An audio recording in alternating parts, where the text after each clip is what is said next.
Finance minister में हम आगे बढ़ेंगे और रुख करेंगे दूसरे मुद्दों पर। और हमारे साथ अब जुड़ रहे हैं हमारे दो और मेहमान, मनियरी स्कूल के फाउंडर अर्नव पंड्या और जीएसटी इन्वेस्टमेंट के chief financial planner Aditya Shah. आप दोनों का स्वागत है इस पेशकश में। और एसडीपी, जो भी दर्शक सुन रहे हैं ध्यान से सुन ले, एसडीपी एसआईपी की बात नहीं हो रही, सिस्टमैटिक डिपॉजिट प्लान की बात हो रही है। इस पर हम आज चर्चा की शुरुआत करेंगे। और अर्नव जी, जैसा इसका नाम है, क्या काम भी वैसा ही है? जी देखिए, सिस्टमैटिकली निवेश करना एक बहुत इंपॉर्टेंट हैबिट होती है लोगों में। और ये जैसे हमने बहुत समय से अब जाना है कि जब आप सिस्टमैटिकली इन्वेस्ट करते हो इक्विटी में, तो आपके लिए बेनिफिट आता है कॉस्ट एवरेजिंग का, और आपके लिए आसान हो जाता है पूरी प्रक्रिया। इसके सामने जब हम एसटीपी के बारे में बात करें, तो वो भी एक सिस्टमैटिकली निवेश करने की प्रक्रिया है, लेकिन यहाँ पर फर्क इतना है कि ये सिस्टमैटिक निवेश एक डेट इंस्ट्रूमेंट में हो रहा है। तो ये, अगर आप इसे समझना चाहे, तो ये टेक्निकली एक रिकरिंग डिपॉजिट जैसा ही इन्वेस्टमेंट है, जहां पर आप रेगुलरली हर महीने एक डेट इंस्ट्रूमेंट में पैसा डालते हो। तो as compared to an SIP जो इक्विटी में जाता है, डेट में भी जा सकता है, लेकिन नॉर्मली हम इक्विटी में यूज करते हैं। एसडीपी यानी कि सिस्टमैटिकली एक आप डेट इन्वेस्टमेंट कर रहे हो। और क्यों कर रहे हो, ये बहुत इंपॉर्टेंट है।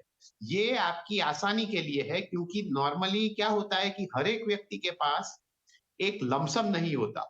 तो लमसम होता है तो आप डेट में सीधा एक साथ निवेश कर सकते हो, लेकिन मोस्ट ऑफ द पीपल के पास रेगुलर कैश फ्लो आता है इनकम के जरिए। तो उसे डिप्लॉय करने के लिए डेट के माध्यम में ये एक तरीका है, सिस्टमैटिकली डेट में आप निवेश कीजिए। आदित्य, बहुत ज़रूरी है निवेशकों को, वैसे तो कहाँ निवेश होता है एसडीपी में, आप अगर पैसे इकट्ठा करना चाहते हैं। और ख़ासतौर से इसको इसलिए लॉन्च किया गया है, जो लोग लमसम पैसे नहीं साइड में रख सकते, वो किश्तों में डिपॉजिट प्लान में पैसे डाल सकते हैं। लेकिन फिर भी मैं चाहती हूँ कि एक बेसिक फ़र्क एसआईपी और एसडीपी, वैसे तो डेट में जाता है एसडीपी का पैसा, लेकिन आप एक बेसिक क्राइटेरिया के तौर पर क्या क्या काउंट करेंगे अगर मैं डिफरेंस समझना चाहूँ एसआईपी और एसडीपी में? और दोनों का मूल्य तो एक ही है कि आप रेगुलर इंटरवल्स पे इन्वेस्ट कीजिए। जैसे जैसे आपकी मंथली सैलरी आती है, वैसे वैसे थोड़ा थोड़ा इन्वेस्ट करते जाइए। आप एसडीपी और एसआईपी में फर्क क्या है? देखिए, एसआईपी हम जनरली, जैसे प्रीवियस प्रीवियस पैनलिस्ट ने भी कहा, हम एसआईपी जनरली इक्विटी मार्केट्स में जाने के लिए यूज करते हैं। जनरली आप डेट इन्वेस्टमेंट में एसआईपी यूज नहीं करते हैं। और यहाँ पे एसडीपी का मतलब ये हुआ, ऐसा एसडीपी बैंक में अगर आप डिपॉजिट रखना चाहते हैं रेगुलरली, अगर आप उस डिपॉजिट में इन्वेस्ट करके एक कॉर्पस क्रिएट डेट में करना चाहते हैं, तो वो एसडीपी के थ्रू होता है। इक्विटी के अंदर हम शेयर्स खरीदते हैं और यहाँ पे हम बैंक को पैसा देते हैं, जो बैंक आगे जाके दूसरों को लेंड करके डेट में पैसे कमाती है और थोड़ा बहुत रिटर्न हमें देती है। तो ये इक्विटी से ज्यादा सेफर प्रोडक्ट है, और ये उन लोगों के लिए डिजाइन किया गया है जो महीने दर महीने अपनी सैलरी में से कुछ ना कुछ पोर्शन डेट में सेव करना चाहते हैं। और हर हर एक महीने अपनी एसेट एलोकेशन के तहत डेट में पैसे इन्वेस्ट करना। तो मेरे हिसाब से ये अच्छा इन्वेस्टमेंट है। एसडीपी कीजिए या एसआईपी कीजिए, पर मूल्यांकन जरूरी बात ये है कि कंसिस्टेंटली और धीरे धीरे करके इन्वेस्ट करते जाइए। अभी आप कम इन्वेस्ट कर रहे हैं, छोटा अमाउंट इन्वेस्ट कर रहे हैं, तो कोई बात नहीं, पर आगे जाके धीरे धीरे करके छोटा छोटे बूंद से एक बहुत बड़ा सागर बन जाएगा और आपको कंपाउंडिंग का इफेक्ट नजर आएगा। तो एसटीपी बोलिए, एसआईपी बोलिए या एसटीपी बोलिए, ये सारे इन्वेस्ट करने के तरीके हैं, कंसिस्टेंटली और at regular intervals of time. ये ज्यादा बड़ी बात है। एसटीपी जो है वो डेट में होती है और एसआईपी जो होती है वो इक्विटी में। बिल्कुल बेसिक डिफरेंस आपने समझाया है और बहुत ज़रूरी है समझना कि किश्तों में निवेश करने के ज़रिए हैं जो तीनों एसआईपी, एसटीपी और एसडीपी की बात अभी आदित्य ने की है। लेकिन अर्णव जी, पहला सवाल तो ये कि जब हम कह रहे हैं कि ये डेट में आपके पैसे जा रहे हैं, तो डेट मतलब किस तरह के इंस्ट्रूमेंट में पैसे जा रहे हैं? एक होता है डेट बैंक्स में, पोस्ट ऑफिस में आप एसडीपी कर सकते हैं, तो वहाँ पर तो हम एफडीज भी देखते हैं, आरडी अलग तरह से चलती रहती है। तो एक तो सवाल ये है कि किस तरह की डेट की आप बात कर रहे हैं, क्या ये सिमिलर है रिकरिंग डिपॉजिट से और फिक्स्ड डिपॉजिट? क्या उसी तरह का एक निवेश होगा अगर हम डेट में या फिक्स्ड इंस्ट्रूमेंट में आपके पैसे पार्क करने की बात कर रहे हैं? दूसरा, किश्तों में निवेश करना बाजार में समझ में आता है क्योंकि बाजार की अस्थिरता है, ठीक है। अगर आप एसआईपी करते हैं तो आपकी कॉस्ट एवरेज हो जाती है, यहाँ पर आप बाजार के हर लेवल पर पैसे डाल पाते हैं। तो अगर आप डेट में निवेश कर रहे हैं तो आप लमसम करें ना, वो बेहतर नहीं होगा? जी, हम दोनों प्रश्न के भाग को एक के बाद एक लेते हैं। पहली बात तो ये है कि जब आप एसटीपी करते हो तो आप कोई भी डेट इंस्ट्रूमेंट में ये कर सकते हो। वो बैंक की डिपॉजिट हो सकती है, वो पोस्ट ऑफिस के इंस्ट्रूमेंट्स हो सकते हैं, वो कोई फॉर एग्जांपल आपके पास एक गवर्नमेंट ऑफ इंडिया का फ्लोटिंग रेट बॉन्ड भी है, वहां पर भी हो सकता है। तो ये कोई भी डेट इंस्ट्रूमेंट में हो सकता है जो over a longer period of time आपके लिए निवेश के लिए खुला हो। तो ये एक चीज हो गई। अब ये बात आती है कि वो आप आरडी किसे कैसे कंपेयर कर सकते हो। तो नॉर्मल जब आप एक एसटीपी करते हो तो माध्यम ऑफ इन्वेस्टिंग यानी कि जो प्रोसेस है इन्वेस्टिंग का वो आरडी से सिमिलर है कि हर महीने एक फिक्स्ड अमाउंट आप निवेश करते हो। फर्क इतना है कि जब आप रिकरिंग डिपॉजिट में इन्वेस्ट करते हो तब जब आप आरडी शुरू कर रहे हो तब आपको बैंक को बताना पड़ता है कि मैं ये आरडी ये स्पेसिफिक टाइम पीरियड के लिए कर रहा हूं और फिर उस समय के लिए आपको वो कंटिन्यू करना पड़ता है। अब जब आप एसटीपी कर रहे हो तो वहां पर कोई फोर्स नहीं है या कोई कंपल्शन नहीं है कि आपको एक स्पेसिफिक पीरियड के लिए ही करना है। आप जितना चाहे उतने समय के लिए कर सकते हैं। तो ये हो गया कि कहां पर आप निवेश कर सकते हो और डिफरेंस आरडी से क्या है। अब दूसरी बात आती है कि जैसे आपने सही कहा कि जब आप डेट में निवेश करते हो तो उसमें जितना जल्दी आप निवेश करो उतना अच्छा है क्योंकि वहां से आपका अर्निंग शुरू हो जाता है। तो नॉर्मली हम ये कहते हैं कि आप डेट में एक लमसम कर दीजिए क्योंकि आपका पूरा पैसा निवेश हो जाए और वो कमाने लग जाए। अब एसडीपी का यही एक आप कह सकते हैं कि डिसएडवांटेज है कि उसमें आप एक लमसम नहीं कर रहे हो और ये डिसएडवांटेज सिर्फ इसीलिए है कि आप लमसम क्यों नहीं कर रहे हो क्योंकि आपके पास पैसा नहीं है। अगर आपके पास पैसा होता एक साथ तो फिर एसडीपी करने की कोई जरूरत नहीं होती। एसडीपी आप सिर्फ अपने इन्वेस्टमेंट प्लान में इंट्रोड्यूस इसीलिए कर रहे हो क्योंकि आपके पास एक साथ पैसा नहीं है और वो रेगुलरली धीरे धीरे करके आएगा। तो जैसे आएगा वैसे आप डिप्लॉय कर रहे हो। तो ऐसे में आदित्य, अगर मैं डेट पोर्टफोलियो के बारे में ही चर्चा करना चाहूँ किसी निवेशक की, तो एसडीपी कहाँ और कैसे सही बैठता है, कैसे इसको अमल में लाना चाहिए, ये समझाएं। इससे पहले तो अगर आप डिपॉजिट किसी भी डिपॉजिट में एसटीपी करना चाहते हैं तो सबसे पहली बात ये देखिए कि आप किस टैक्स स्लैब में आते हैं। एक बहुत बड़ा डिफरेंस होता है म्यूचुअल फंड्स के अंदर डेट में जाना और फिक्स डिपॉजिट में इन्वेस्ट करना। उन दोनों का टैक्सेशन बहुत डिफरेंट होता है। टैक्सेशन फिक्स डिपॉजिट में आपकी इनकम में ऐड होकर टैक्स होता है। तो अगर आप हाईएस्ट टैक्स स्लैब के अंदर हैं तो मेरे हिसाब से आप डिपॉजिट्स की तरफ मत जाइए, आप डेट म्यूचुअल फंड्स की तरफ जा सकते हैं। बट अगर आपकी कोई इनकम नहीं है और आप सेव करना चाहते हैं डेट में, तो ऐसे लोग जो है वो एसडीपी के थ्रू धीरे धीरे करके अपना डेट कॉर्पस बना सकते हैं। जिन जो 30% के टैक्स स्लैब के अंदर हैं या हाईएस्ट टैक्स स्लैब के अंदर हैं, मेरे हिसाब से उन लोगों को mutual funds debt mutual funds की तरफ जाना चाहिए और वहां पे इन्वेस्ट लमसम कर सकते हैं या वहां पे भी धीरे धीरे करके रेगुलर इन्वेस्टमेंट करके अपने पोर्टफोलियो को बना सकते हैं। दूसरी बात, आपका जो डेट पोर्टफोलियो है वो इक्विटी पोर्टफोलियो से रिप्लेस नहीं हो सकता है। एक एसेट एलोकेशन के अंदर डेट की एक बहुत ही ज्यादा बड़ी जरूरत होती है। इक्विटी वॉलेटाइल हो सकती है पर डेट उतनी वॉलेटाइल नहीं होती। तो ये ध्यान में रखते हुए एसेट एलोकेशन कीजिए। और दूसरी बात, अपने टैक्स स्लैब के निर्धारित जहाँ पे आप इन्वेस्ट कर सकते हैं वहां पे कीजिए, या तो फिर डेट म्यूचुअल फंड्स या तो फिर एसटीपी बैंकों के अंदर या कॉर्पोरेट एफडीज के अंदर। जी, जो तमाम एसडीपी प्लान्स अभी बाजार में अवेलेबल हैं, कौन सा सही होगा? क्या ये सभी एक तरह के होते हैं या हर बैंक और पोस्ट ऑफिस में और तमाम तरह की प्लान्स जो लॉन्च हुए हैं उनमें कोई डिफरेंसेस हैं? नहीं, आपको दिखेगा कि हर एक प्लान जो आ रहा है बाजार में वो अलग होता है, क्योंकि ये एसटीपी एक्चुअली एक जो उसे एसटीपी के माध्यम से मार्केट कर रहा है उसका वो क्रिएशन होता है। तो वैसे हर एक प्लान आपको अलग दिखेगा, क्योंकि वो एक अलग इंस्ट्रूमेंट में जा रहा है। उनका जो प्लान है कि कितने समय के लिए आप निवेश करोगे वो अलग होगा। तो इसमें कोई कॉमनैलिटी नहीं होगी इन टर्म्स ऑफ कि कहाँ जा रहा है और किस प्रकार के इंस्ट्रूमेंट में आप निवेश कर रहे हो। लेकिन जो सेंट्रल थीम है कि रेगुलरली डेट में इन्वेस्ट कर रहे हो, ये कॉमन रहेगा।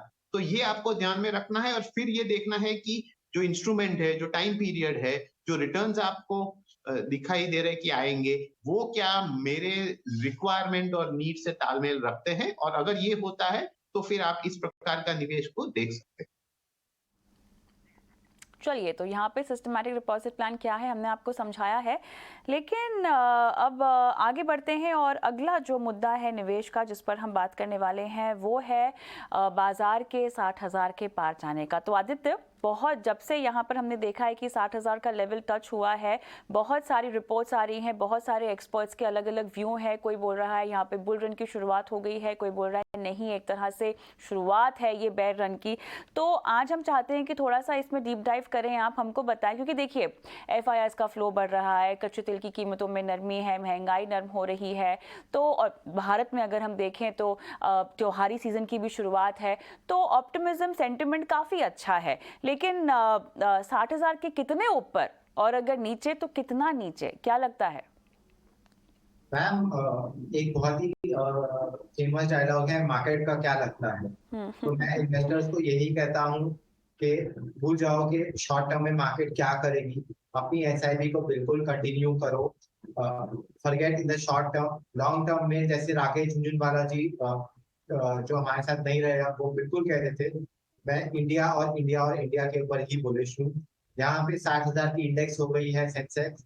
यहाँ पे हम उसको 1 लाख भी देखेंगे और 1.5 लाख भी देखेंगे आने वाले 10 से 15 साल के अंदर। फाइनेंशियलाइजेशन ऑफ सेविंग जो पिछले 3 साल के अंदर हुई है, रिटेल निवेशकों ने एफआईआई निवेशकों से मार्केट की ओनरशिप छीनी है, वो कंटिन्यूड रहेगी।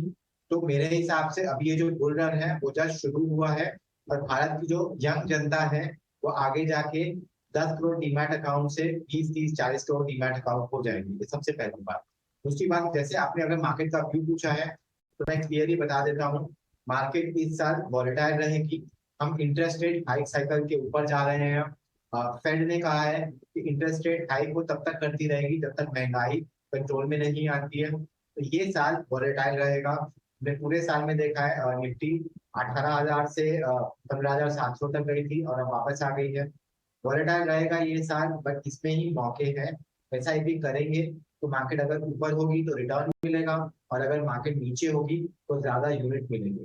कंसिस्टेंटली इन्वेस्ट कीजिए और मार्केट की नियर टर्म में चाल के बारे में फिक्र मत कीजिए। अगर 5 से 10 साल तक कंटिन्यू एसआईपी करेंगे तो आई एम श्योर कंपाउंडिंग का इफेक्ट तो मिलेगा ही। जी, मैं चाहती हूँ कि देखिए ये तो भारत के ट्रिगर्स हो गए जो आदित्य ने समझाए हैं, लेकिन अगर हम ग्लोबली एक सिनेरियो समझना चाहें जो कि फिलहाल अस्थिर दिखाई दे रहे हैं, उसमें क्या क्या ट्रिगर्स शामिल होते हैं और कैसे इसका इम्पैक्ट बाजार की भारत की अर्थव्यवस्था पर इतना जोरदार पड़ता हुआ नहीं दिखाई दे रहा? अगर हम देखें तो ग्लोबल फैक्टर्स काफी सारे हैं। पहली बात तो ये है कि अमेरिका जो दुनिया की सबसे लार्जेस्ट इकोनॉमी है, वहां पर क्या हो रहा है। तो वहां पर भी अगर आप देखेंगे तो 1 जून के एंड में एक लो बनाने के बाद वहां पर काफी शेयर बाजार में काफी बड़ा उछाल आया है। और इसका कारण स्पष्ट यही है कि पिछले महीने जब इन्फ्लेशन थोड़ा कम हुआ था, तो पिछले महीने 8.5% का जो इन्फ्लेशन आया था वो उसके पहले महीने के 9.1 से कम था। तो ये आशा जागी है कि अमेरिका में इन्फ्लेशन थोड़ा पीक आउट हो गया है और अब धीरे धीरे करके वो नीचे आएगा। दूसरी बात, एक्सपेक्टेशन ये है कि अगर इन्फ्लेशन थोड़ा स्टेडी रहता है और नीचे आता है तो फेड अपने इंटरेस्ट रेट जो हाइक कर रहे हैं वो उसमें उतना एग्रेसिव नहीं रहेंगे और वहां पर भी रेट हाइक्स में कमी आ जाएगी। तो ये सबसे एक्सपेक्टेशन अब ये है अमेरिका में कि वहां पर एक रिसेशन शायद न आए। दो टेक्निकल टर्म्स में उन्होंने 2 क्वार्टर के नेगेटिव जीडीपी ग्रोथ दिखा दिया है, लेकिन जिस प्रकार से वहां पर स्ट्रॉन्ग एम्प्लॉयमेंट ग्रोथ है, तो इससे ऐसा लगता है कि यूएस का कंज्यूमर के आज भी उसके पास इतनी क्षमता है कि वो अपना कंज्यूमर स्पेंडिंग जारी रखे। तो यूएस से एक अच्छी बात आ रही है। दूसरी बात यह है कि यूरोप में तकलीफ है क्योंकि वहां पर जो वॉर चल रहा है रशिया और यूक्रेन के बीच, वो थमने का कोई नाम नहीं ले रहा है और वहां पर ये जो अगली विंटर है वो एक कड़ी सिचुएशन बनाएगी, क्योंकि अगर वहां पर गैस की सप्लाई कम हो जाती है तो गैस प्राइसेस बढ़ेंगे, इन्फ्लेशन बढ़ेगा और जो फैक्ट्री का प्रोडक्शन है उस पर असर होगा। यूके ऑलरेडी 10% प्लस इन्फ्लेशन पे आ गया है, तो यूरोप एक चिंता का कारण है। तीसरी दिशा जो है वो है चाइना। चाइना में आज भी की तारीख में भी वो कोविड पे कंट्रोल नहीं ले पाए हैं और नए नए एरियाज को लॉकडाउन में रख रहे हैं।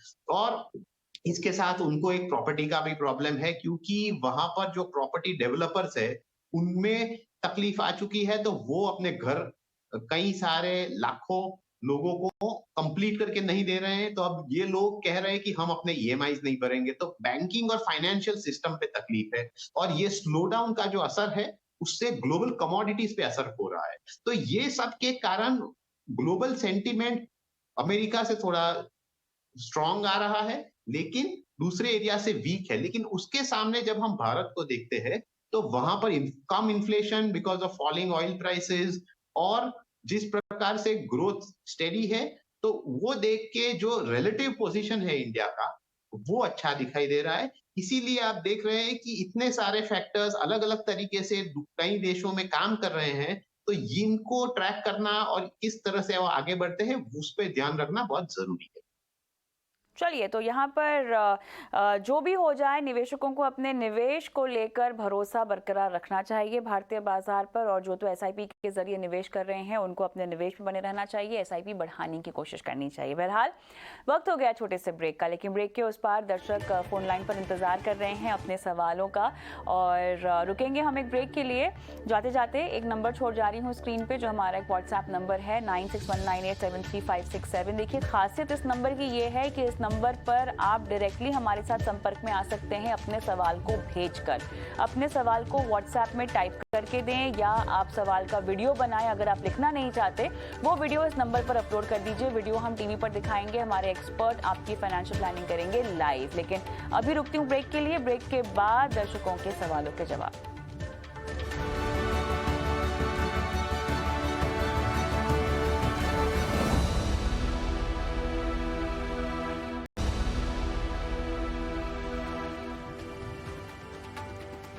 Welcome back. आप देख रहे हैं टी मनी बनो अपना फाइनेंस मिनिस्टर। मैं हूं आपके साथ कविता थपलियाल, और हमारे दोनों मेहमान हमारे साथ बने हुए हैं जो अब शुरू देंगे दर्शकों को उनके पोर्टफोलियो पर सलाह। अर्नब पंड्या, आदित्य शाह हमारे साथ हैं, और पहले दर्शक भी फोन लाइन पर हमारे साथ जुड़ गए हैं जो कि अर्नब जी से सवाल पूछेंगे। प्रदीप झा, झा साहब कैसे हैं?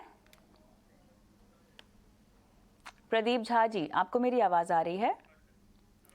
चलिए, फोन लाइन पर नहीं है पर कोशिश कर रहे हैं कि एक बार फिर से जुड़ जाएं। अर्नब जी, इनका सवाल हमारे पास है। 17 साल में 2 करोड़ चाहिए रिटायरमेंट के लिए, और होम लोन है इनके ऊपर 32,000 का। कार का लोन लिया हुआ है जिसकी ईएमआई चल रही है लगभग 10,500 की, और मेडिक्लेम की डिटेल्स इन्होंने दी है। लेकिन अब ये चाह रहे हैं कि निवेश पोर्टफोलियो जो है इनका बनाया जाए, जिसके लिए ज़रूरत है इनके फ़ोन लाइन पर आने की।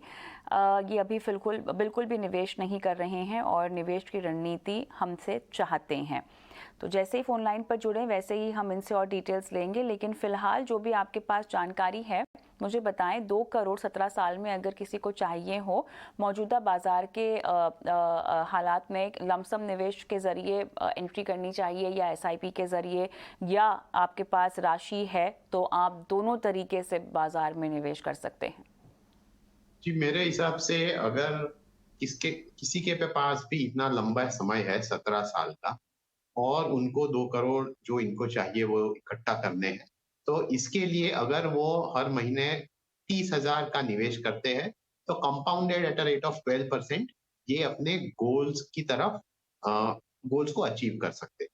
अब तकलीफ यहाँ पर सिर्फ यही है कि लगता है कि 17 साल बहुत लंबा समय है, लेकिन एक्चुअली 17 साल बहुत लंबा समय नहीं है, खास करके जब आपको एक रिटायरमेंट कॉर्पस बनाना हो, क्योंकि रिटायरमेंट कॉर्पस इतने लंबे समय बाद आपने जो आज सोचा है वो क्या इन्फ्लेशन को मध्य नजर रखते हुए क्या ये पर्याप्त होगा, ये एक बहुत बड़ा प्रश्न हो जाता है।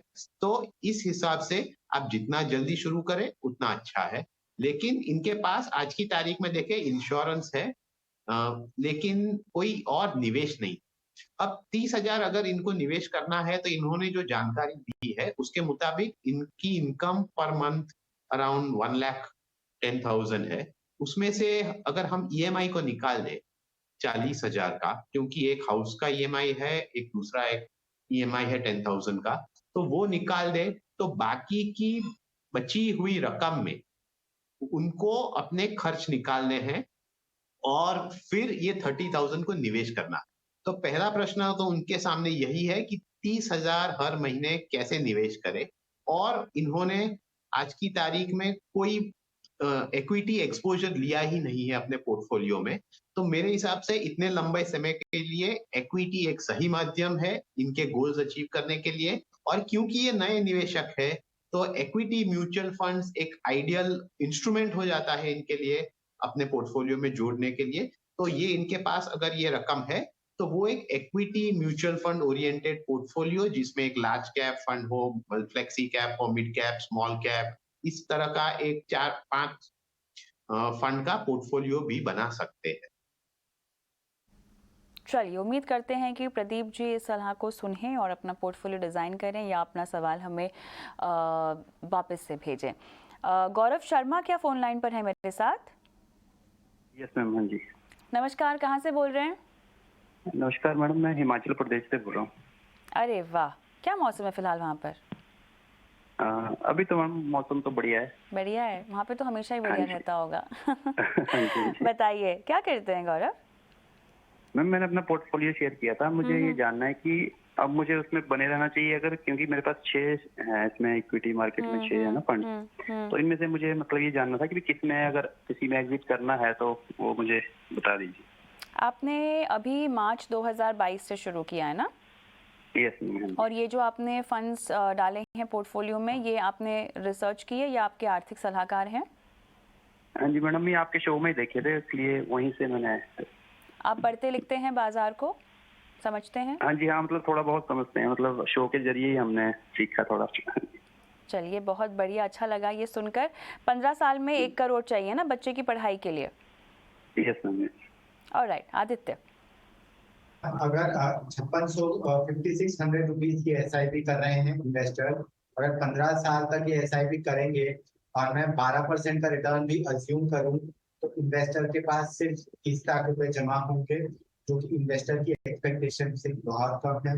अगर इन्वेस्टर ने जैसे कहा है कि उनको अगर 1 करोड़ चाहिए तो उनको मिनिमम 20,000 की एसआईपी करनी होगी, और अगर उनको 50 लाख चाहिए तो उनको मिनिमम 12,000 की एसआईपी हर महीने करनी होगी। तो मैं बेस केस रिटर्न 10 से 12% का मान रहा हूँ, तब वो अपने गोल की तरफ रीच कर पाए।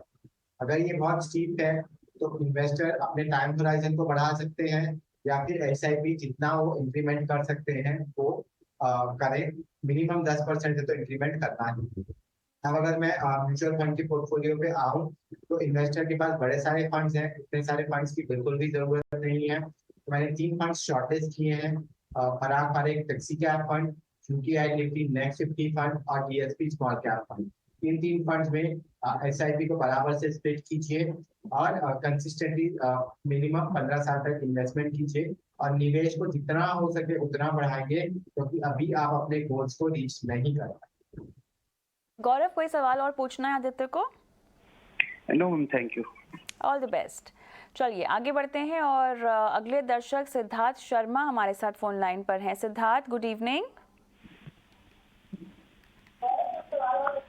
सिद्धार्थ, आप टीवी की आवाज कम कर दें और मुझसे फोन पर बात करें।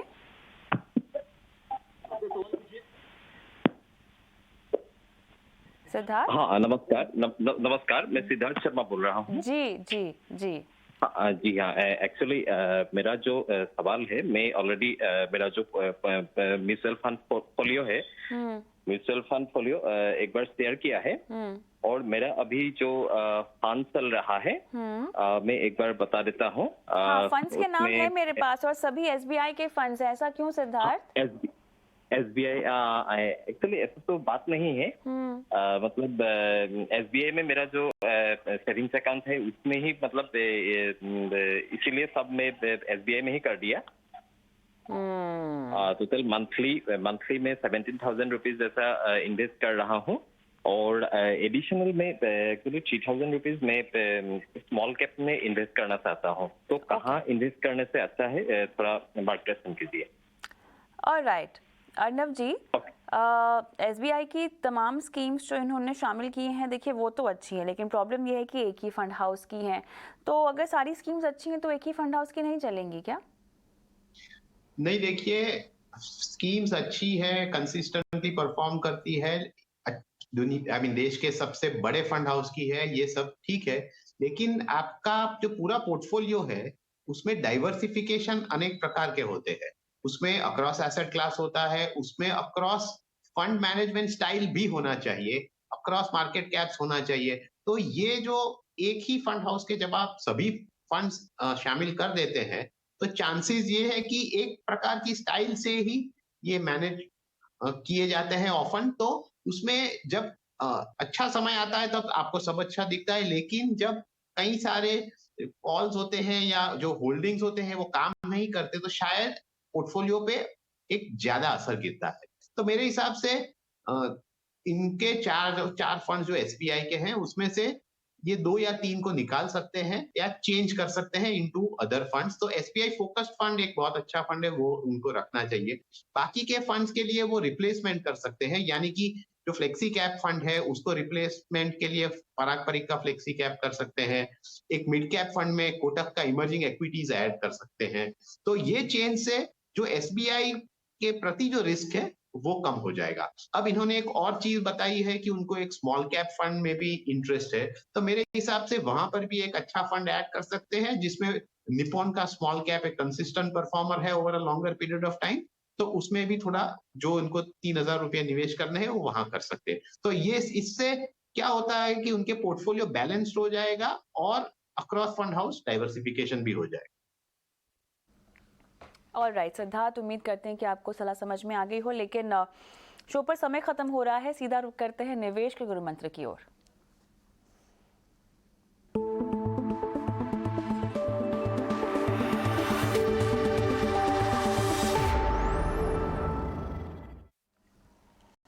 आदित्य, बताएं आपका गुरु मंत्र क्या है? बड़े सारे रिटेल इन्वेस्टर्स जो है वो गारंटीड रिटर्न्स दे के इंश्योरेंस पॉलिसी खरीद लेते हैं। फॉर एग्जांपल LIC की पॉलिसी 20 साल बाद आपको 20 लाख रुपए देगी। तो ये देख के बड़े सारे रिटेल इन्वेस्टर जो है उन LIC पॉलिसी पे इन्वेस्ट कर देते हैं। अगर आप रिटर्न देखेंगे ईयर ऑन ईयर तो इन पॉलिसीज पे बहुत ही बुरा होता है। सिंगल डिजिट रिटर्न होता है, फिक्स डिपॉजिट टाइप रिटर्न रहता है। तो मेरे हिसाब से इंश्योरेंस और इन्वेस्टमेंट को एक साथ मत जोड़िए। इंश्योरेंस को अलग लीजिए, क्योंकि प्योर प्ले इंश्योरेंस होता है, जैसे कि टर्म इंश्योरेंस जो सिर्फ आपकी जिंदगी को कवर करता है, लाइफ को कवर करता है। उसके बाद अगर आपको इन्वेस्टमेंट करना है तो सिर्फ और सिर्फ म्यूचुअल फंड को चूज कीजिए। अगर आप ऐसा करेंगे तो आपके पास कंपाउंडिंग होगी। अगर आप इंश्योरेंस को इन्वेस्टमेंट के साथ जोड़ेंगे तो आपको सबपार रिटर्न मिलेगा। आज का निवेश का गुरु मंत्र ये रहेगा, इन्वेस्टमेंट और इंश्योरेंस को अलग कीजिए। इंश्योरेंस के लिए प्योर पे टर्म प्लान लीजिए और इन्वेस्टमेंट के लिए म्यूचुअल फंड को चूज कीजिए। जी, भी आप कोई लोन ले रहे हो तो अपने ईएमआई पर बहुत ध्यान देना जरूरी है, क्योंकि ईएमआई आपको सिर्फ इस तरह से नहीं देखना है कि मेरी इनकम का ये कितना हिस्सा होता है, लेकिन जब आप ईएमआई को धीरे धीरे करके एडिशनल लोन्स लेके इकट्ठा करते हो तब आपको ये भी सोचना है कि अगर मेरा बजट का प्लानिंग में कोई तकलीफ आ जाए तब ये ईएमआई कैसे भरूंगा। क्योंकि ज्यादा EMI as a percentage of your salary, उससे आप पर प्रेशर बढ़ता है और ये आपके दूसरे जो long term goals, planning, investment है, उसको बिखेर देता है over a period of time, अगर कोई भी वेरिएशन आए तो ईएमआई ऐड करने से पहले, लोन ऐड करने से पहले एक्स्ट्रा ध्यान रखिए और फिर ही ये आप लीजिए। राइट, तो ये है निवेश के गुरु मंत्र जो आपकी फाइनेंशियल प्लानिंग के हर एस्पेक्ट में आपकी सहायता करेंगे। आगे बढ़ते हैं, ओपी छावरिया हमारे आखिरी दर्शक फोन लाइन पर हमारे साथ हैं जो कि आदित्य से सवाल पूछेंगे। नमस्कार सर। हाँ नमस्कार मैडम, कैसे हैं आप? अगले महीने आप रिटायर होने वाले हैं, क्या प्लानिंग है रिटायरमेंट के बाद की जिंदगी की? वही जानकारी लेने के लिए मैंने फोन किया था कि भी मेरे को 30-40 लाख रुपया मिलेगा रिटायरमेंट के बाद, तो उसको किस तरीके से इन्वेस्ट किया जाए जो हमारी रिटायरमेंट लाइफ हमारी जो सही तरीके से रहे और सिक्योर भी रहे और हम हेल्दी भी रहे। तो आपने कहा 40 लाख आपको मिलेंगे सर, तो 40 लाख में से ये जो निवेश है उसमें से आपको रोज हर महीना कितना चाहिए होगा? मैडम कम से कम 25-30 हजार रुपए हमें मंथली चाहिए जो खर्चे के लिए, फैमिली के लिए। और इसके अलावा आपके पास और कोई सहारा नहीं होगा आपकी इनकम का, है ना? ना, और कोई सहारा नहीं होगा मैडम। आपका रिटायरमेंट बस ये जो फंड्स मिलेगा यही है हमारी लाइफ का, जो अगली 30-40 साल जब भी हम लाइफ अपनी एंजॉय करेंगे रिटायरमेंट लाइफ को। चलिए, तो यहाँ पर बिना समय बिताए मैं आदित्य के पास जाना चाहूंगी। आपकी समस्या हम समझ गए हैं, इसीलिए आदित्य कहते हैं कि रिटायरमेंट को लेके प्लानिंग है ना सही समय पे शुरू कर देनी चाहिए। बहरहाल 40 लाख इनके हाथ में आएंगे रिटायरमेंट के वक्त, और अब इसी में से इनको 25 से 27 या 30 हजार तक मैक्सिमम चाहिए होगा हर महीना। मैम जो हमारे पास सिचुएशन है उसी पे कमेंट करूंगा। 40 लाख रुपए मिले हैं इन्वेस्टर को, तो इन्वेस्टर को सबसे पहले 15 लाख रुपए जो है सीनियर सिटीजन सेविंग स्कीम में डालने चाहिए। वो क्वार्टरली इंटरेस्ट पे करता है। 15 लाख इसीलिए बोल रहा हूँ क्योंकि सीनियर सिटीजन सेविंग स्कीम की लिमिट ही 15 लाख है, उससे ज्यादा हम इन्वेस्ट नहीं कर सकते उसकी, तो ये क्वार्टरली इंटरेस्ट देगा आपको। दूसरी बात, जो आपके पास 25 लाख रुपए बचेंगे उसमें आप एक मिक्सचर बनाइए। 50% जो है यानी 12 लाख रुपए जो है सीनियर सिटीजन एफडीज में किसी भी टॉप बैंक में आप इन्वेस्ट कर सकते हैं। फायदा ये रहेगा कि ये पैसा लॉक्ड इन नहीं हो जाएगा और आप इसको कभी भी विड्रॉ कर सकते हैं। यहाँ पे आपके पास ऑप्शन रहेगा कि आप क्वार्टरली इंटरेस्ट को ले सकते हैं। दूसरी बात, आप systematic withdrawal plan, debt mutual fund जैसे कि लिक्विड फंड, एचडीएफसी का लिक्विड फंड या एचडीएफसी का अल्ट्रा शॉर्ट टर्म फंड, यहाँ पे इन्वेस्ट कर सकते हैं और यहाँ से सिस्टमैटिक विड्रॉल प्लान का यूज कर सकते हैं। जितने की भी आपको मंथली रिक्वायरमेंट है उतनी आप विड्रॉ कर सकते हैं। तो ये 3 बकेट्स रहेंगी। 15 lakh senior citizen saving scheme में, 12.5 लाख रुपए आप डाल सकते हैं सीनियर सिटीजन एफडीज जो किसी भी टॉप बैंक में मिल जाती है, और बाकी के जो 12.5 लाख है वो लिक्विड फंड में या फिर अल्ट्रा शॉर्ट टर्म फंड में आप इन्वेस्ट करके सिस्टमैटिक विड्रॉल प्लान के थ्रू हर महीने जो भी आपकी नीड है वहां से विड्रॉ। चलिए ओपी साहब, कोशिश कीजिएगा कि अगर आप थोड़ा सा निवेश को बरकरार रखें तो आपके लिए और बेहतर होगा। इसी के साथ बहुत बहुत धन्यवाद अर्नब जी आपका, आदित्य आपका समय निकाला, दर्शकों की फाइनेंशियल प्लानिंग करवाई, निवेश की राह पे उन्हें आगे ले गए। मुझे भी इजाज़त दें, लेकिन एक नंबर आपकी स्क्रीन पे फ्लैश हो रहा है जो हमारा व्हाट्सएप नंबर है। जी हाँ, हमारा एक्सक्लूसिव व्हाट्सएप नंबर है जहाँ पर आप अपनी इन्वेस्टमेंट से जुड़ी कोई भी क्वेरी, कोई भी सवाल को भेज सकते हैं। 9619873567, चाहें तो लिखित रूप में भेजें, अगर चाहें तो अपने सवाल का वीडियो रिकॉर्ड करके वो वीडियो इस नंबर पर अपलोड कर दीजिएगा। ये वीडियो हम टीवी पर दिखाएंगे और हमारे एक्सपर्ट करेंगे आपकी लाइफ फाइनेंशियल प्लानिंग। दीजिए इजाजत, नमस्कार।